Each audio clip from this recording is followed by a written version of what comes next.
சங்கீதம் 37 அதிகாரம் 21 வசனம்.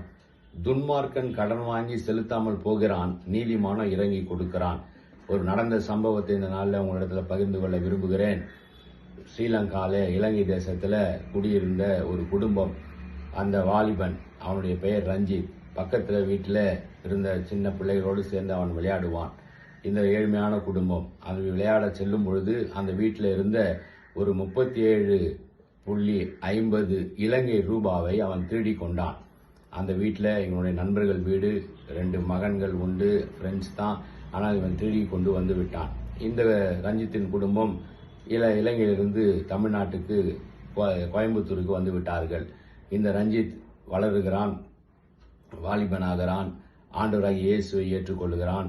ஏற்றுக்கொண்டவுடனே ஒரு கேட்டரிங் பிசினஸ் ஆரம்பிக்கிறான். பெரிய ஒரு தொழிலதிபராக மாறிவிடுகிறார். 53 வருடங்கள் ஆகிறது அவர் சிலோனிலிருந்து வந்து. இப்பொழுது அவர் இயேசுவை ஏற்றுக்கொண்டு வேதத்தை வாசிக்கும் பொழுது அவருடைய மனசாட்சி குத்துகிறது. சிறு வயதிலே நம்ம இப்படி ஒரு 37.50 ரூபாயை திருடி விட்டோமே பக்கத்து வீட்டிலே இருந்து.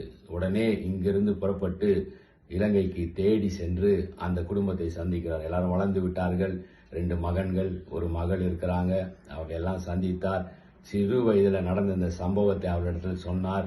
அவர்களுக்கு ஆச்சரியம். ஆமாப்பா, நாங்கள் கூட தேடினோம், இங்கே தானே வைத்திருந்தோம், யார் எடுத்தாங்கன்னு தெரியலையே, எப்படி போச்சு தெரியலையே தேடினோம், ஆனாலும் பரவாயில்லை, நீ இதை நீ சொல்றியே இத்தனை வருடம் கழித்து என்று அவர்கள் ஆச்சரியப்பட்டார்கள்.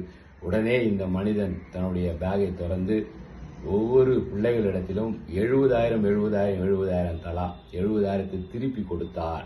இது எவ்வளவு ஒரு ஆச்சரியம் பாருங்கள். இயேசு கிறிஸ்துவின் அன்பு இதுதான் மனம் திரும்புதல். அதனால்தான் நீதிமொழிகள் சொல்லுகிறது, கடன் வாங்கி செலுத்தாமல் போகிறான் துன்மார்க்கன், ஆனால் நீதிமானோ இறங்கி கொடுக்கிறான். கடன் வாங்கின கடனையே செலுத்தாத இந்த நாட்களில ஏதோ 53 வருடங்களுக்கு முன்பாக தான் செய்த அந்த தவறை உணர வைத்த அந்த இயேசுவின் அன்பு, அந்த இயேசுவின் அன்புக்காக நன்றி செலுத்துவோம். நாமும் அன்பு செலுத்துவோம். கர்த்தர் உங்களை ஆசீர்வதிப்பாராக.